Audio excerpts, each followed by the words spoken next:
Welcome to my channel, my subscribers. Thank you. This video sponsored by BuyMote. BuyMote online happy shopping. BuyMote e-commerce private limited. My சேனலை like பண்ணுங்க, subscribe பண்ணுங்க, bell ஐக்கானை தட்டி விடுங்க. YouTube சம்பிரதாயத்தை செய்யுங்கள். இன்னைக்கு நாம் பார்க்க போகிறது வெண்டைக்காய் வத்த குழம்பு கோஸ் பொரியல். முதல்ல வெண்டைக்காவை நல்ல சைஸாக கட் பண்ணி கடாயில் ஆயிலில் போட்டு நல்லா பொரித்து எடுத்து வச்சுக்கிறோம்.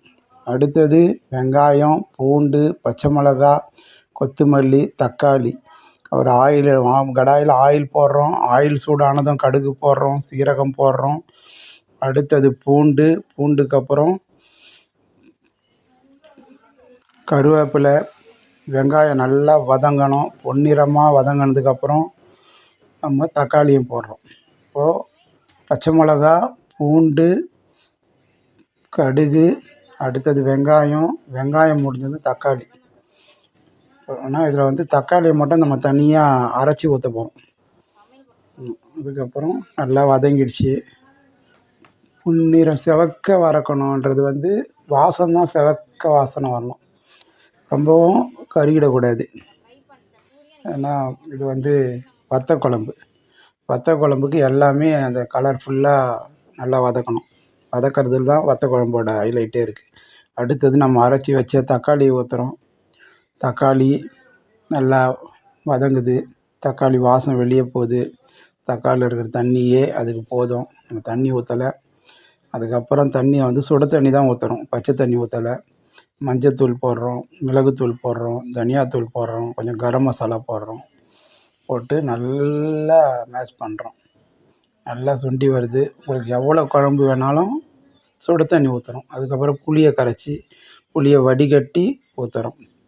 அப்புறம் நம்ம முதல்ல வெண்டைக்காவை பொரித்து வச்சுருந்தோம் இல்லையா, அந்த வெண்டைக்காவை இதில் சேர்த்து நல்லா தண்ணியை ஊற்றி கொதிக்க விடுறோம்.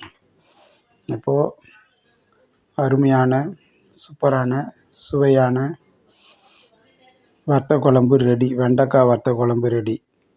அனைவரும் ஆரோக்கியமாக இருக்கணும். நீங்களும் விரும்பி செஞ்சு சமைச்சு சாப்பிடுங்க. வெண்டைக்காய் வத்த குழம்பு. அடுத்தது நம்ம கோஸ் பொரியல் பண்ண போகிறோம். கோஸ் பொரியலுக்கு ஒரு கடாயில் ஆயில் போடுறோம், பூண்டு போடுறோம், பச்சை மிளகாய் போடுறோம், வெங்காயம் போடுறோம், மஞ்சத்தூள் போடுறோம். பச்சை மிளகா தான் இதில் ஹைலைட்டு. அதனால் எக்ஸ்ட்ராவே பச்சை மிளகா போட்டுங்க. ஏன்னா கோஸில் பச்சை மிளகா வாசம் தனியாக வரணும். அந்த அளவுக்கு பச்சை மிளகா போட்டுங்க. கோஸை இது மாதிரி நல்லாவே பூ மாதிரி. ஏன்னா வத்த குழம்புக்கு கோஸ் நல்லா ஒயிட்டாக இருக்கும், பூ மாதிரி இருக்கணும். அதனால் வேறு எதுவும் அதிகமாக கலரே நம்ம தரல. நம்ம காரத்துக்கு பச்சை மிளகா கொடுத்துருக்குறோம். ஓகே. கடைசியாக தேங்காய் போட்டுக்கலாம். இப்போது ஒரு அருமையான, அதாவது ரொம்ப அப்படியே ஒரு ஆஃப் பாயில் மாதிரி இருக்கணும். அதிகமாக வெந்துடக்கூடாது, கம்மியாக வேகாமலும் இருக்கக்கூடாது.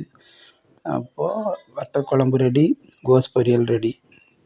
அனைவரும் ஆரோக்கியமாக இருக்கணும், சந்தோஷமாக இருக்கணும். அடுத்த வீடியோவில் சந்திப்போம்.